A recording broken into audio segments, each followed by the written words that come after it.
प्रभाविता का नियम, जिसे एकल लक्षण का नियम भी कहते हैं और अंग्रेजी में लॉ ऑफ डोमिनेंस कहा जाता है।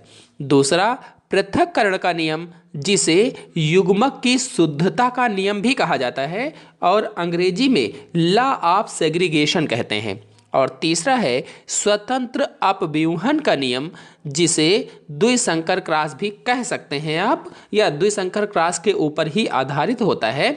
इसे अंग्रेजी में लॉ ऑफ इंडिपेंडेंट असॉर्टमेंट कहा जाता है। तो इन तीनों मेंडल के आनुवंशिकता के नियमों को एक एक करके आपको समझाऊंगा, जिसमें से पहला है प्रभाविता का नियम, अथवा अंग्रेजी में लॉ ऑफ डोमिनेंस भी कहा जाता है। चलिए पहले मेंडल के प्रभाविता के नियम को सरल भाषा में आपको समझा देते हैं, इसके बाद डिटेल से अभी बताएंगे। जब शुद्ध लंबे पौधे का क्रॉस शुद्ध बौने पौधे से कराया जाता है, तो क्रॉस कराने के बाद दोनों में से जो लक्षण प्रकट होता है, दोनों में से जो लक्षण का मतलब ये हुआ कि पहला लक्षण था शुद्ध लंबा पौधा और दूसरा लक्षण था शुद्ध बौना पौधा। तो इन दोनों लक्षणों में से क्रॉस कराने के बाद जो लक्षण प्रकट होता है, जो लक्षण दिखाई देता है, उसे प्रभावी लक्षण कहा जाता है।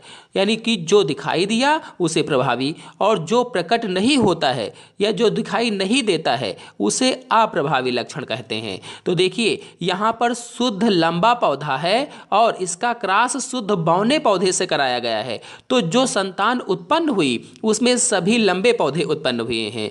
तो लंबे पौधे उत्पन्न हुए इसलिए लंबापन प्रभावी लक्षण हुआ, और बौने पौधे उत्पन्न नहीं हुए इसलिए बौनापन अप्रभावी लक्षण हुआ। यही प्रभाविता का नियम है। चलिए अब इसको हम डिटेल से आपको समझा देते हैं। इस नियम का अर्थ हुआ कि जब विपरीत लक्षणों वाले जीवों का क्रॉस कराया जाता है, तो नई संतान में जो लक्षण दिखाई देते हैं उसे ही प्रभावी लक्षण कहते हैं, और जो लक्षण दिखाई नहीं देते हैं उसे अप्रभावी लक्षण कहा जाता है। इसे ही प्रभाविता का नियम कहते हैं। चलिए मेंडल के इस प्रभाविता के नियम को या लॉ ऑफ डोमिनेंस को चित्र के माध्यम से और उदाहरण के माध्यम से आपको समझा देते हैं।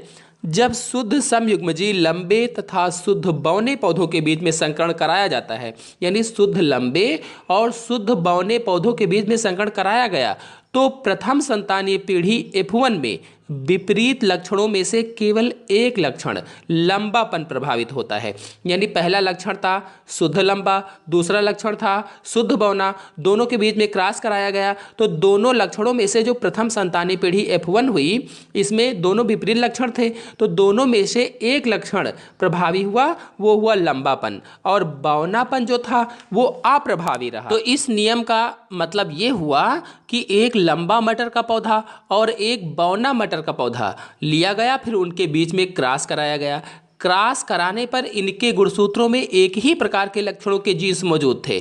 तो क्रॉस कराने पर क्या हुआ कि प्रथम संतानीय पीढ़ी में विपरीत लक्षणों में से, यानी जो दो अलग अलग लक्षण थे लंबे और बौने, उन विपरीत लक्षणों में से केवल एक ही लक्षण दिखाई दिया, यानी लंबापन लक्षण दिखाई दिया। जो लक्षण दिखाई देता है उसे ही प्रभावी लक्षण कहा जाता है, इसीलिए यहाँ पर लंबापन लक्षण प्रभावी लक्षण है। और क्रॉस कराने के बाद जो लक्षण दिखाई नहीं देता है उसे अप्रभावी लक्षण कहा जाता है, यानी यहाँ पर बौनापन लक्षण अप्रभावी लक्षण हुआ, क्योंकि ये दिखाई नहीं दिया। तो ये तो हुआ मेंडल के आनुवंशिकता का पहला नियम, प्रभाविता का नियम। चलिए अब दूसरे नियम पृथक्करण के नियम को समझा देते हैं। तो पृथक्करण का नियम अथवा लॉ ऑफ सेग्रीगेशन इसे बोला जाता है। पृथक्करण का अर्थ होता है अलग अलग होना या पृथक पृथक होना। आप समझ गए होंगे। चलिए अब इसको बताते हैं। जब प्रथम संतानीय पीढ़ी F1 के विषम युग्मजीय पौधों में स्वपरागण कराते हैं, यानी प्रथम पीढ़ी तक तो हो गया था, इसके बाद जब प्रथम संतानीय पीढ़ी हो गई, प्रथम पीढ़ी बन गई, तो इसके विषम युग्मजीय पौधों में जब स्वपरागण कराया गया, विषम युग्मजीय का मतलब होता है गुणसूत्रों में अलग अलग प्रकार के लक्षणों के जीन्स मौजूद हों, तो उसे विषम युग्मजीय कहा जाता है। तो जब F1 पीढ़ी के विषम युग्मजीय पौधों में स्वपरागण कराया गया, तो द्वितीय संतानीय पीढ़ी F2 के सदस्यों में परस्पर विपरीत लक्षणों का एक निश्चित अनुपात में पृथक्करण हो जाता है, यानी एक निश्चित अनुपात में पृथक पृथक हो जाते हैं, अलग अलग हो जाते हैं। मतलब दूसरी पीढ़ी के पौधों में विपरीत गुणों का बराबर मात्रा में पृथक्करण होता है या बराबर बराबर भागों में अलग अलग बढ़ जाते हैं, इसीलिए इसे पृथक्करण का नियम कहते हैं। तो जिन लक्षणों का पृथक्करण होता है ये एक निश्चित अनुपात में होता है। इसीलिए स्पष्ट है कि प्रथम पीढ़ी F1 में साथ साथ रहने पर भी लक्षणों का आपस में मिश्रण नहीं होता है, वो पृथक पृथक ही रहते हैं, अलग अलग ही रहते हैं और युग्मक निर्माण के समय ये लक्षण पृथक पृथक हो जाते हैं अथवा अलग अलग हो जाते हैं, मतलब युग्मकों की शुद्धता बनी रहती है। इसीलिए इस नियम को युग्मकों की शुद्धता का नियम भी कहा जाता है। यानी जो पृथक्करण का नियम है इसे युग्मकों की शुद्धता का नियम भी कहते हैं अथवा अंग्रेजी में law of purity of gametes भी कहा जाता है। चलिए इस नियम को भी एग्जाम्पल की सहायता से उदाहरण के द्वारा आपको समझा देते हैं। तो जब शुद्ध लंबे व शुद्ध बौने मटर के पौधों में संकरण कराने पर प्रथम पीढ़ी में संकर किस्म के पौधे उत्पन्न होते हैं तो इस प्रथम पीढ़ी F1 से स्वपरागण द्वारा द्वितीय पीढ़ी में लंबेपन और बौनेपन लक्षण वाले पौधे फिर से प्राप्त होते हैं। अर्थात जब प्रथम पीढ़ी F1 में स्वपरागण कराया जाता है तो स्वपरागण के बाद जो संतानें उत्पन्न होती हैं उन्हें द्वितीय पीढ़ी या F2 कहते हैं और F2 पीढ़ी में लंबेपन तथा बौनेपन के लक्षण फिर से मिलते हैं। अर्थात जब शुद्ध लंबे पौधे और शुद्ध बौने पौधे के बीच में संकरण कराया गया तो सभी लंबे पौधे प्राप्त हुए और उसी को F1 पीढ़ी कहा। फिर F1 पीढ़ी में स्वपरागण कराया गया तो जो संतानें उत्पन्न हुई उन्हें F2 पीढ़ी कहा या द्वितीय पीढ़ी कहा। तो इस F2 पीढ़ी में लंबेपन का फैक्टर कैपिटल T तथा बौनेपन का फैक्टर स्मॉल t दोनों मिलकर दूसरी पीढ़ी में लंबे तथा बौने पौधे उत्पन्न करते हैं। जैसा कि आप चित्र में देख रहे हैं 3 लंबे पौधे और 1 बौना पौधा उत्पन्न हुआ है। यदि जीन्स के आधार पर देखा जाए तो 25% शुद्ध लंबे पौधे हैं, 50% संकर लंबे पौधे हैं और 25% शुद्ध बौने पौधे उत्पन्न हुए हैं जिनका अनुपात 1:2:1 का होता है। तो ये तो हुआ पृथक्करण का नियम। चलिए अब स्वतंत्र अभ्युहन का नियम समझा देते हैं अर्थात लॉ ऑफ इंडिपेंडेंट असॉर्टमेंट के बारे में जान लेते हैं। बता दूं कि पहले वीडियो में मैंने जिसे आपको द्विसंकर संकरण या डाई हाइब्रिड क्रॉस के बारे में बताया था बिल्कुल उसी के ऊपर स्वतंत्र अभ्युहन नियम आधारित है। अर्थात स्वतंत्र अभ्युहन का नियम डाई हाइब्रिड क्रॉस के रिजल्ट्स पर ही आधारित है। इस प्रकार के संकरण में जब किन्हीं 2 या 2 से अधिक कारक या फैक्टर पेयर्स या युग्मों के लिए 2 जोड़ी विपरीत प्रभावों वाले पौधों के बीच संकरण कराया जाता है तो इन कारकों या फैक्टर का पृथक्करण तथा चयन स्वतंत्र होता है। अर्थात इसका मतलब ये हुआ कि स्वतंत्र अभ्युहन नियम के अंतर्गत जब 2 विपरीत लक्षणों या प्रभावों वाले पौधों में क्रॉस कराया तो एक लक्षण की वंशागति दूसरे को प्रभावित नहीं करती है। चलिए उदाहरण के माध्यम से इस नियम को समझा देते हैं। इस नियम की व्याख्या मेंडल के द्विसंकर क्रॉस या डाई हाइब्रिड क्रॉस से की जा सकती है।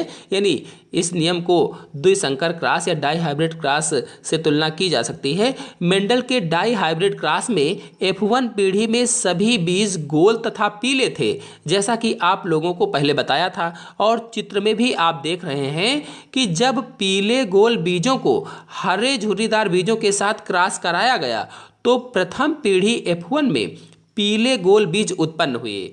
फिर इसी पीढ़ी में यानी इसी प्रथम पीढ़ी F1 में स्वपरागण या क्रॉस पॉलिनेशन कराने पर द्वितीय पीढ़ी F2 में उत्पन्न संतानों में 4 प्रकार के बीज मिले। पहले बीज यानी जो पहले वाले मिले वो पीले गोल, दूसरे हरे गोल, तीसरे पीले झुर्रीदार और चौथे हरे झुर्रीदार। तो पीले व गोल ये दोनों प्रभावी थे, 9 बीज उत्पन्न हुए।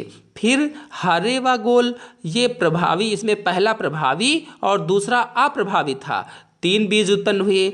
ऐसे ही पीले झुर्रीदार में पहला अप्रभावी तथा दूसरा जो था वो प्रभावी हुआ और ये 3 बीज उत्पन्न हुए। ऐसे ही पौधों में हरे और झुर्रीदार जो उत्पन्न हुए ये दोनों अप्रभावी थे। तो प्राप्त चारों प्रकार के बीजों से स्पष्ट होता है कि जो 2 लक्षण जनक पौधों में एक साथ थे, गोल आकार और पीला रंग तथा झुर्रीदार आकार और हरा रंग, वह संकरण से प्राप्त F1 पीढ़ी में अलग अलग हो गए तथा F2 पीढ़ी में ये स्वतंत्र रूप से संयुक्त होकर प्रकट हुए। इसी कारण झुर्रीदार बीजों के साथ पीला रंग और गोल बीजों के साथ हरा रंग भी प्रकट होता है या प्रकट हुआ।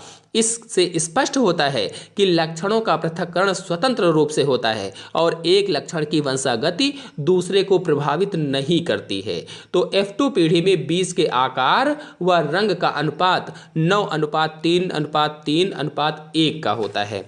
तो मतलब ये हुआ कि जो प्राप्त 4 प्रकार के बीज प्राप्त हुए हमें, ये 2 लक्षण जनक पौधों में एक साथ संकरण से F1 पीढ़ी में अलग अलग हो गए और F2 पीढ़ी में ये स्वतंत्र रूप से संयुक्त होकर प्रकट होते हैं। इसी कारण झुर्रीदार बीजों के साथ पीला रंग और गोल बीजों के साथ हरा रंग प्रकट होता है। तो इस